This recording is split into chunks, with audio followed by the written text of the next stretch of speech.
Tim Legler, ESPN NBA analyst, will join us right now to take a look at the first weekend of the NBA playoffs. There were three teams I said should be on watch, Pete. One was the Celtics, the other was the Raptors, and the other was the Clippers. They all lost. Will they rebound? We'll talk to Tim Legler about that and more of the NBA playoffs, which got underway this weekend. Tim, welcome back, pal. How are you?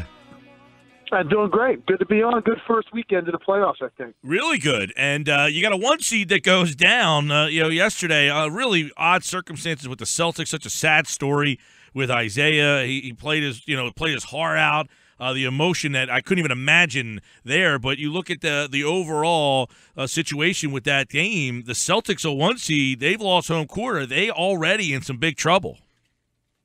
Yeah, I think they are in some trouble. You know, it's just such a terrible situation, what they're dealing with emotionally.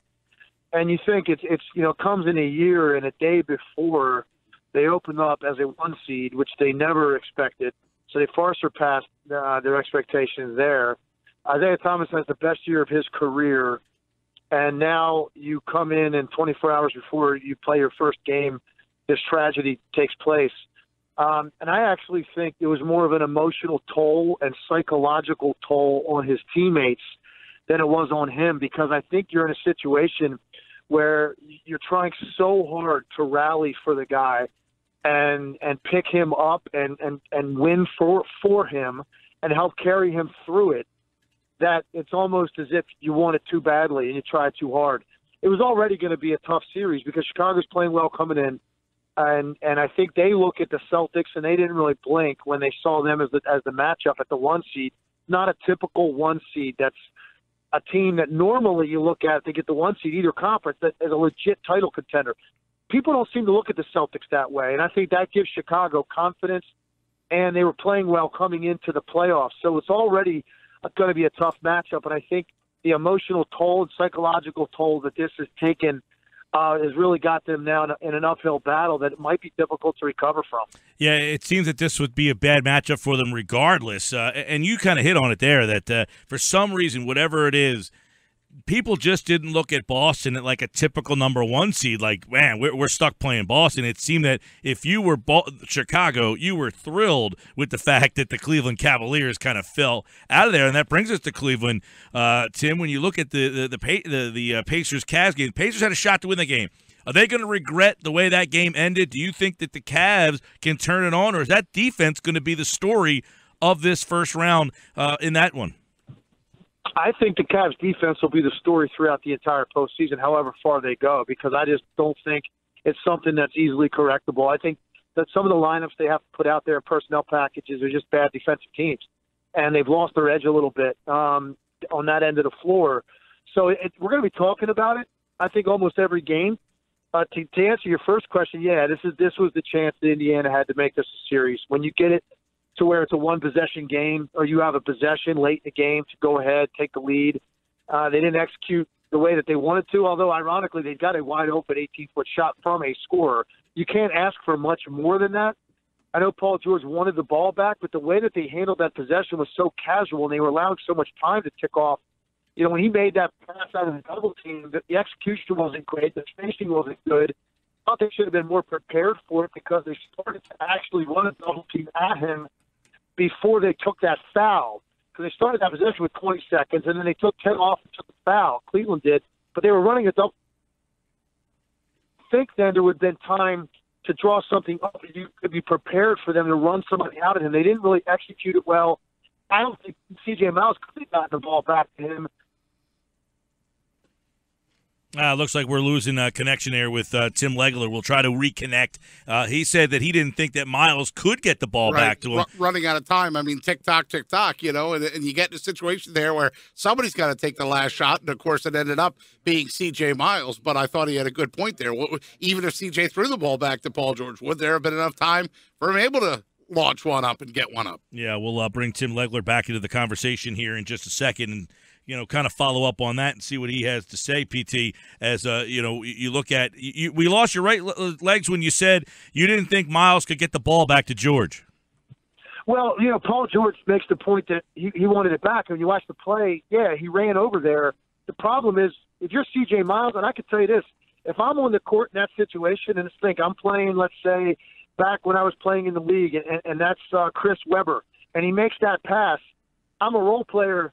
I'm saying to myself, if I try to make this dribble handoff right here and give the ball back to him on the sideline with about 3 seconds to go by the time he gets the ball with 2 defenders there, I might be putting him in a really tough position.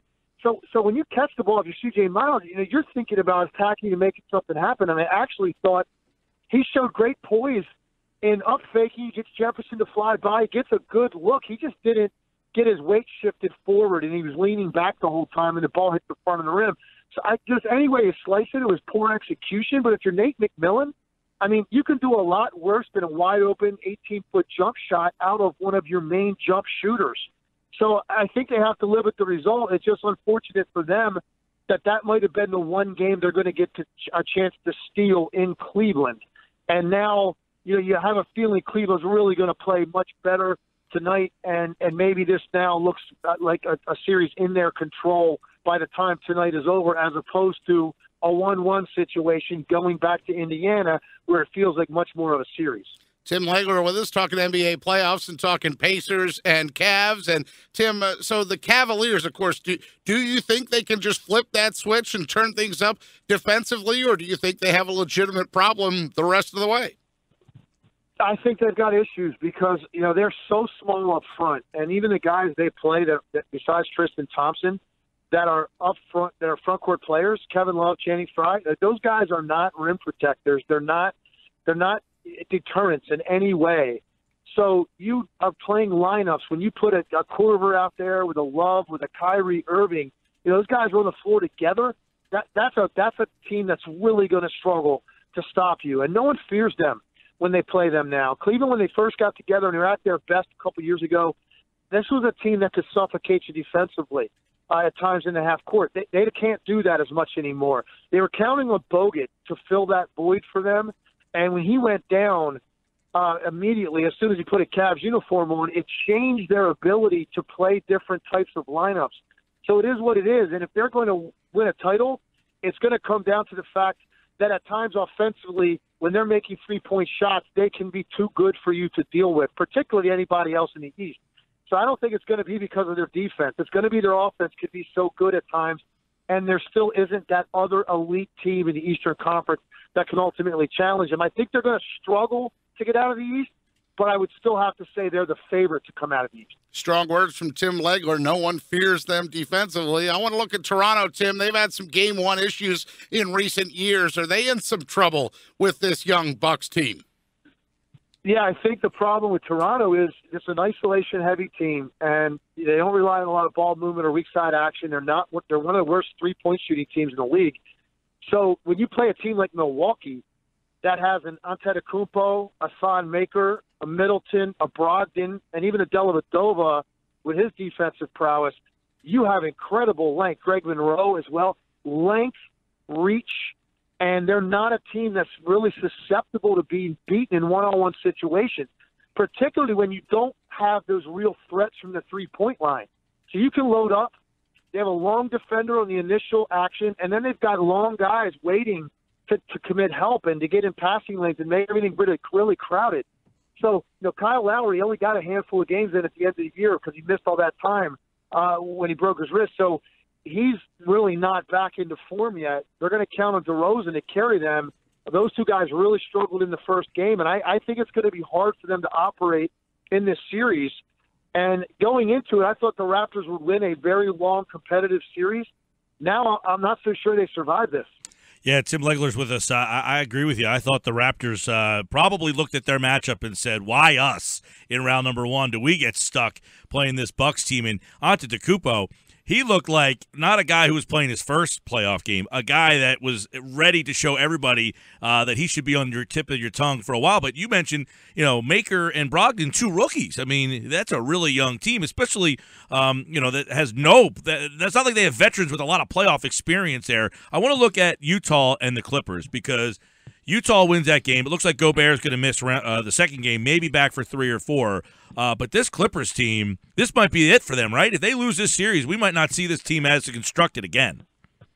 Yeah, I agree with you. There's a lot of pressure on a lot of people in that organization, and I think the weight of what has happened to them in the past few years, is a heavy burden. And when you drop that first game, you can feel the air get sucked out of the building. Now they're not in panic mode yet, but they're feeling it heavily. And I think it always gets back to the same thing with the Clippers for me.